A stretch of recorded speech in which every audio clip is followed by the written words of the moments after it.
Canelo, there's a lot of articles and social media news floating around saying that you could potentially be negotiating with Terence Crawford directly for a main fight. Any truth to that? No, I'm working in other things. Now I'm enjoying my family. I'm not talking about boxing yet. So maybe in January we're gonna start doing that. Where do things stand with Turkey? Turkey said he would like to open a line of communication with you. No middlemen, just you and him. I never say no to business. So if it is a business for me, I'm open to talk, no matter what. Anything else for Chula Vista? No, thank you everybody from Chula Vista. Thank you for your support. The likelihood of a fight with you and Terence Crawford, it would be one of the biggest in boxing. We don't talking about yet about the fight. Me and Turkanash know each other, and then we wanna see what happens. And when do you want to get out next? I know you're here in London tonight. When are you going to be in a camp? When are you going to be in a camp? I know you're in camp. Training camp in March. Okay, so at the beginning of the middle of the February or March. Yeah. In a major development in the boxing world, Canelo Alvarez and Terence Crawford have officially agreed to clash in a super middleweight bout set for September 2025 at Allegiant Stadium in Las Vegas, Nevada. The announcement has sparked massive excitement among fans, as it features two of the sport's most accomplished fighters. What's up, fight fans? Some breaking news. This guy, Julius Julianis, who's an ESPN Knockouts reporter, is reporting that the fight isn't only about to be announced, but the contracts are signed between none other than Canelo Alvarez and Bud Crawford. In Julianis' report, he claims that this fight has been signed, sealed, delivered, and it's going down this September in Las Vegas. We know Canelo was in London for the Ring Magazine Awards with Turki Al-Sheikh, seemingly shaking hands as business partners. And just today, as a few hours ago, Bud Crawford landed in London and was seen with Turki Al-Sheikh this September. It's official. What are your thoughts? This headline is all the details the Ring Magazine put out about 2 hours ago. Canelo Alvarez and Bud Crawford, the fight is off. Guys, are they just messing with us for real? Because this is 48 hours removed from them reporting the location. First ever stadium fight, Allegiant Stadium. Even though the fight was 7 months away in September, this in everybody's eyes was going on. And then all of a sudden, the Ring Magazine, Turki Al-Sheikh, releases this with no other details. Canelo Alvarez and Bud Crawford in September is off. The agreement for this high-profile showdown was finalized in January 2025, paving the way for a historic clash. Canelo Alvarez, the undisputed super middleweight champion, enters with an outstanding record of 62 wins, 2 losses, and 2 draws, including 39 knockouts.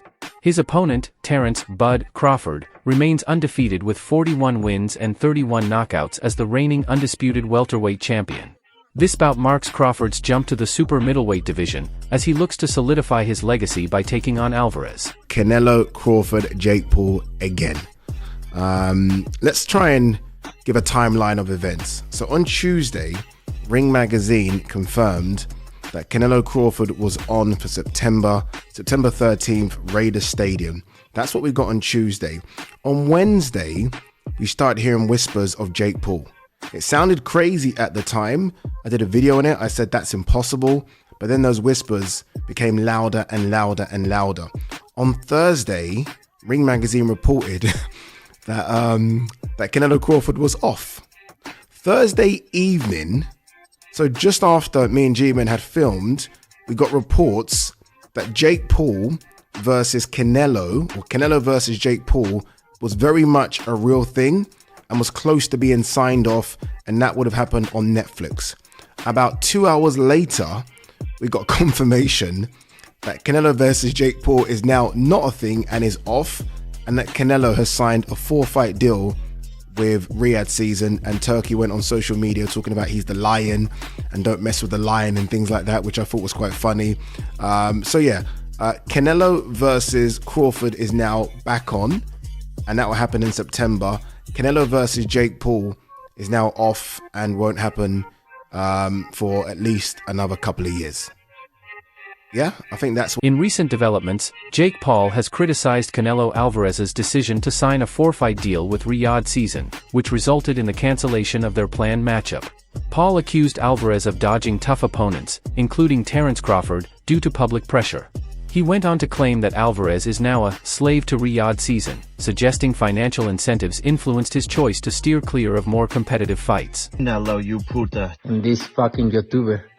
I just fight real fighters. Time to expose him. So we had a signed contract to fight. Here you can see Canelo's signature and my signature to the right. Claiming he's not fighting YouTubers. Bullshit. Look at the poster. We were announcing Tuesday, February 11th. Claiming he fights real fighters, but he's fighting Crawford, a 135-pound fighter, and running from a real fighter like David Benavidez, you bitch. The truth is you can be bought. You're a money-hungry squirrel chasing your next nut. The truth is these sports-washing shady characters are paying you hundreds of millions of dollars to stop our fight from happening because they couldn't fathom the fact that they can't create a bigger fight than me and you. Al Heyman has made you hundreds of millions of dollars and you turned your back on him for this check. Disloyal. And you were begging to do this fight on pay-per-view. But I have loyalty. Loyalty to Netflix, doing the biggest numbers. And you call me a YouTuber, but you've never had a boxing match as big as mine. Remember you told my team that your daughter came home and asked if you were fighting Jake Paul? She was all excited. You said that was the first time your daughter's ever asked you about a fight. And you're screwing over all your Mexican fans by doing your fights in Saudi. It just shows what type of person you are. And I promise you one thing, Canelo.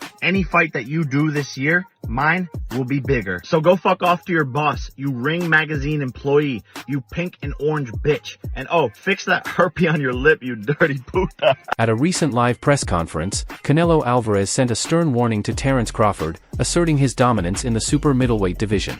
He stated, "This is my territory. Crawford is a great fighter, but stepping into my division is a different challenge. I'm ready to show why I'm the champion here." Alvarez's confidence highlights his determination to defend his titles against a formidable opponent moving up in weight. How is Crawford going to be able to bridge this weight gap? Yeah, I don't think he can, in all honesty. I mean, he might not be able to bridge it on Saturday. Yeah. So, one weight class. 68, yeah, but you're coming up from 35. 35, 40, 47, 54. Sooner or later, it's one too many. And 68 is definitely too many. But Crawford's brilliant. Like he's a genius. He's a generational great. So maybe he can find a way to do it. But I feel he'd be hugely outsized against Canelo Alvarez. Yeah. But you have to use your movement if you're Terence Crawford in that fight. The last thing you want to do is stand and trade. He'd be moving a lot in that fight, trust me. I'm not saying he'd be running, but he would be moving a lot. Of course, that's the way to beat him. Yeah. You know.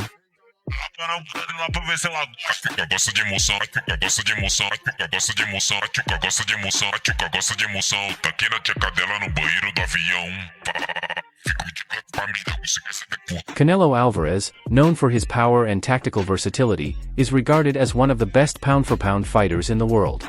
Terence Crawford, a 4-division world champion, brings speed, precision, and adaptability to the ring. This clash of styles and skills has fans buzzing with excitement, as it is expected to be one of the biggest boxing events of the year. Crawford said that he moved up and won, and Canelo moved up and lost. They talk all the crazy stuff about me going up and having a tough time, but he went up in weight and lost. That's the difference. I went up weight and won. I don't think that was a strong point because Canelo Alvarez actually moved up and won. I mean, he moved up a lot of weight classes, but if you want to talk about light heavyweight, he moved up and he beat Kobe. Then he moved up again and he lost to Bivol. Terence Crawford, on the other hand, he moves up to 154. He won 115, 113, but it was just an 11-0 Madrimov who didn't really have much of a resume, right? But there's a difference, to be real. I mean, Bivol is a Hall of Fame. Okay, this guy, all-time light heavyweight. It's a bit different. Canelo did knock out Kovalev when he did move up. Okay, and Kovalev is a bigger challenge at light heavyweight than Madrimov at 154 for Terence Crawford. Let's just keep. Canelo Alvarez is a dominant force in the super middleweight division, holding a professional record of February 2nd, 62, and proving his ability to excel at higher weight classes. His power, agility, and experience make him a formidable opponent for anyone. Sean Porter has voiced concern about how Terence Crawford will handle Canelo's punching power, given Alvarez's reputation for delivering devastating shots. Porter questioned Crawford's ability to withstand such force, especially with the jump in weight classes. This concern reflects the wider apprehension about Crawford's capacity to endure the physical demands of facing a naturally bigger opponent. The others say, like, no, that's 2 more weight classes. Like, once he gets touched by Canelo, it's going to be different. I am concerned about him absorbing a Canelo punch, especially through the course of 12 rounds. We do know this about Canelo. He's going to slow down, you know, so I think if anything, Canelo would try to start fast and bang on him and break him down before he gets later, and he still got that kind of steam. But you know, there's so many components that make a champion. There's so many components that make a great, a legend. It's just so much to go into. It's a conversation that lasts an hour easily when we talk about all of the components that Terence Crawford has, all of the components that Canelo have, and how we find how they even out and who trumps one another, you know what I mean? We tried to do that with Errol Spence and Terence Crawford, and we see how that panned out, you know what I mean? So, former 4-division world champion Mikey Garcia has shared his thoughts on the upcoming super middleweight clash between Canelo Alvarez and Terence Crawford. Garcia believes Alvarez's size and power will play decisive roles in the fight. He explained that while Crawford possesses exceptional skills, the significant size difference could be a major challenge. Garcia pointed out that Alvarez has long been competing at 168 pounds, whereas Crawford only recently moved up to 154 pounds and experienced some difficulties. I'm not even a fan of that fight. They're too many weight classes apart. And although the skills, Crawford is one of the best fighters that I've seen. Now, Canelo is, you know, fighting at 168. Crawford just moved up to 154, and he had some trouble with that in that fight. Now, where do you plan on going? 164, 65, 66? Yeah. Canelo ain't gonna come down to 160. Yeah, Canelo ain't gonna come down, you know, maybe 166 max if he accepts. Yeah. I think Canelo wins that fight based on just the size, you know, power and size. Now, skill-wise, I think Crawford's a better skilled fighter, but the difference in size will be the deciding factor, and that's why I'm not even a fan of that fight. I think Crawford has accomplished everything he had to accomplish. Okay, from 140, 147, now 154. That's even great for him. He wants to do something, collect belts at 154, he can attempt that. But there's no money in that compared to a Canelo fight. And Canelo is trying to fight other guys, and you know, at that point it's more of a big fight, you know, for the money that's gonna generate. But as a fight fan, I'm not really a fan of that matchmaking. I'd rather see Canelo move up and fight somebody like Bitterbeef or Bivol again. Yeah. If he wanted to challenge himself, move up to 175 again, and challenge himself against those guys. Not a smaller guy moving up. Joel Diaz expressed confidence in Canelo's ability to take on Terence Crawford. While acknowledging Crawford's status as the pound-for-pound best, Diaz highlighted Canelo's unique skill set and readiness for the challenge. A lot of people that say that Crawford can beat Canelo, no problem. I mean, I respect that, but I just think they're stupid. I mean, excuse my language. The size difference of a bigger man changes everything with one punch. And I can see the same thing. I mean, you saw Canelo Alvarez fighting Amir Khan. Now, look at this. Terence Crawford moved from 47 to 54 to fight Madrimov. What did he do to Madrimov? Nothing. Okay, Madrimov was a 54-pounder. Now, to move up to 168, that's 2 more divisions. Canelo Alvarez will take any punch from Crawford, but I don't think Crawford will take any punches from Canelo. Remember, Canelo got hit by Triple G, the heaviest hitter in that division. And Canelo took those shots like a champ. I don't think Crawford has anything to beat Canelo. When you say, I want Canelo, is there anybody in the camp that would say, you're not ready for this? That's a big boy. He's strong. That's a conversation. It's not just, oh man, you will whoop his ass. Like yes, man type stuff. I'm not worried about Canelo. I'm not thinking about Canelo. I'm just focused on Israel Madrimov. In a small way, is this a stepping stone to your dream fight? I don't look at fights as stepping stones. It's about now. Former world champion Demetrius Andrade believes that although Terence Crawford is an exceptional fighter, Canelo Alvarez's size and experience at higher weight classes give him the advantage. Andrade predicts that Crawford could struggle against Canelo's power and agility. Crawford faces a major challenge as he prepares to move up 2 weight classes to face Alvarez. In his last fight, Crawford competed at 154 pounds, earning a hard-fought decision victory over Israel Madrimov. While he demonstrated his skill and adaptability at that weight, jumping to the super middleweight division at 168 pounds is a completely different test, where opponents are not only heavier but also naturally stronger and more accustomed to competing at that size. If you go 154 and win the belt, that's 3 times super. Then I said, chase super greatness. Come on, Canelo, 160. Well, if he can get in there with Charlo in like his next 2 fights, where he still got age on his side, then maybe go up again. Like if he's trying to chase the greatness, but I mean he already done something that's never been done. Charlo don't want none of that smoke. Terence Crawford, I see he wants to fight. He's made it clear. Do fights like that help your legacy, or do you feel like that's something that's not worth it to you? Everything in my career, every fight make my legacy different and better. No, Terence Crawford is a great fighter. He's a good fighter, but like I say, he's a weight classes for a reason. I'm focused 100% on Berlanga, and you never know what happened. Yeah. Unlike his previous bouts, where speed, precision, and technical skill gave him the edge, facing a physically dominant fighter like Canelo could neutralize some of those advantages. Canelo's power, durability, and experience in the division add to the challenge, forcing Crawford to adjust both his strategy and conditioning. The jump in weight class will be a key factor in how Crawford performs against one of boxing's most formidable champions. While Crawford's technique and skill are exceptional, questions remain about whether his power and durability will effectively carry over to the super middleweight division. Just a few weeks ago, you heard what Terence Bud Crawford had to say on why he wants to take on Saul Canelo Alvarez. I just want the opportunity, to fight the best fighter in my generation that's out there.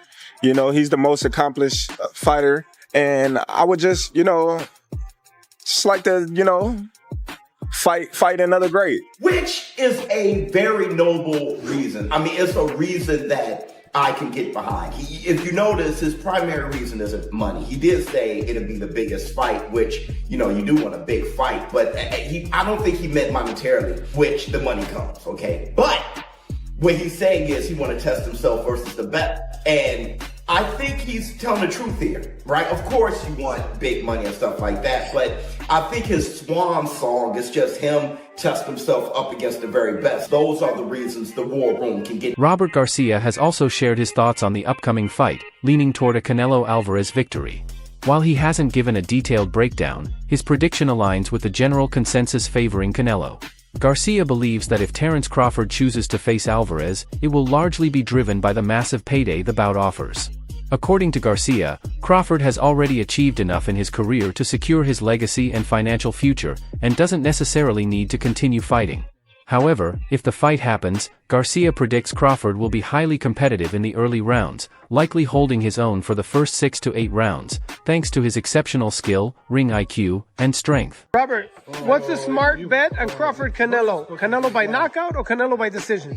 Crawford by decision. If you have to bet, yes. I say Canelo by decision. Crawford by decision. No, but you say Canelo by knockout or Canelo? Yeah, no, because I'm saying that's what's gonna happen. Canelo's gonna beat him. But which one? No, man. Crawford is fucking gangster. I've always been saying, I think Canelo at the end, obviously his strength, his weight, experience probably takes over.